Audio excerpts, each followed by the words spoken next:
You constantly audition for things like Hot Girlfriend or Girl in Bikini, you name it, and I was blonde. Hi, who, what, where, I'm Amanda Seyfried, and today we are going behind the looks. Les Mis, the costumes were so epic. It was the first time for me in my career that I had worn something that I didn't even dream was possible, because I would see these in movies. I just never thought that I was gonna get a chance to do that. The way it feels when you have that corset on that tight and you have layer upon layer of widening material. It brings you to another planet. And I loved playing Cosette because she's just so wonderful. She's so kind, she's so good, she's so in love, and she goes through a lot in that movie. I know it's so impractical and hard to maneuver in these costumes, but it's worth it. Dear John, whenever I see clips of it or photos of it, I always think, God, I looked so good. My hair was so blonde and I didn't even dye it, and my character just looks so cozy and put together. I remember doing my first fitting and trying to wrap my head around wearing a bathing suit. I was doing a lot of exercise with this trainer for the movie because it's a beach movie, but I'm never a person that's ever been comfortable in a bikini. And I remember having the bikini, but getting to wear that cover up. It was a very popular look at the time, and I was just so grateful for that cover up because I didn't feel completely vulnerable in that bikini that I'm always just so uncomfortable in. So it's still to this day I wear one pieces. That was such a fun movie experience. So every year I see Karen during Halloween, and it just makes my day. Obviously the clothing from that is iconic. They gave us the space to have opinions about what we were wearing. I certainly wasn't one to rock the boat. I was just like, I'll take what I get. I was only 17, so I had a lot of baby fat, and I just couldn't stop eating all the free food because it was all free. And they had made me wear what is now called Spanx, or Skims. It was back then called a girdle, and at that point I wasn't wearing thongs yet. I had this girdle that it was a thong, so I was wearing my underwear with the girdle over it. So just what a look. Lindsay was definitely more involved with what she was wearing, and I think she had a lot of fun with that because once she became part of the plastic, she was getting to wear the really fun stuff too. But it felt like a collaborative effort, but I also believe that the costume designer just knew what she was doing. It was a dream. I just don't remember any kind of negative moments ever on that set. It was just, we were all just having so much fun. And no one ever knew what that movie was gonna do. The fact that it's like a staple movie for anybody in their adolescence is just such a dream because it was such a beautiful experience as my first film. And I was so green. The clothing on Mank, some of it was just vintage, archival stuff.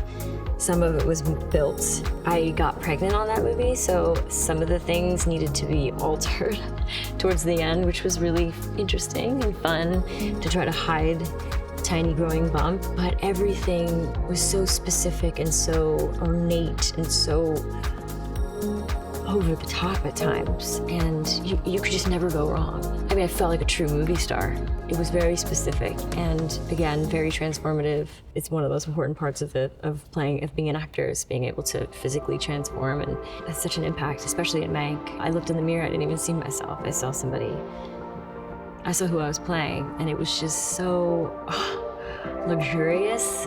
When the costume designer takes that much care and has that much research and knows what they're doing, it really can change your life as an artist. It's funny what color does when it's in black and white. It still has a depth to it. It still has a richness and a texture, and you don't know how it's gonna turn out. So everything we did for makeup tests, we would take the pictures in black and white, the way David Fincher wanted, the way he was gonna shoot it. You could really see what colors did what, that they transformed, and there's dimension to everything still.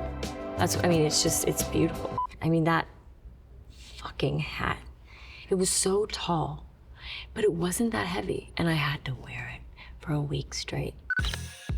Lovelace, it was the first time I was playing somebody who was real. It was really daunting, and I think the other aspect of playing Linda Lovelace was that I knew I was gonna have to be naked, and I felt like this kind of like one of my costumes and it was my body. And I had to really come to terms with that and feel comfortable in it in a way that I never had to like really face that. And it felt really liberating. And you know, the costumes in that were pretty absurd. It was the 70s and she put on a show. So like having like no clothes under this kind of see-through dress. There's a really cool shot where it's backlit and from behind when she's on stage and you can see my body. The costumes on that were really stunning. The thing I've always tried to do with my career is to keep people guessing and play characters that are not only like one of a kind, but fully feeling relatable characters that have something kind of unique and that aren't necessarily glamorous, because it's really easy to get pigeonholed when you're younger. Getting into the business, you constantly audition for things like hot girlfriend or girl in bikini, you name it. And I was blonde, so it was really whatever that is. I had to work really hard to show people my own dimensions. And Needy Lesnicki from Jennifer's Body was the first time that I got to kind of be a nerdy, naive young girl who's just kind of like all in, you know, with her world, and she loves her best friend and her boyfriend, and she's just a good kid. And wearing glasses and having these like kind of dorky outfits, and because I always have hair that just always curls here and it's frizzy, and I got to like really lean into like what is real.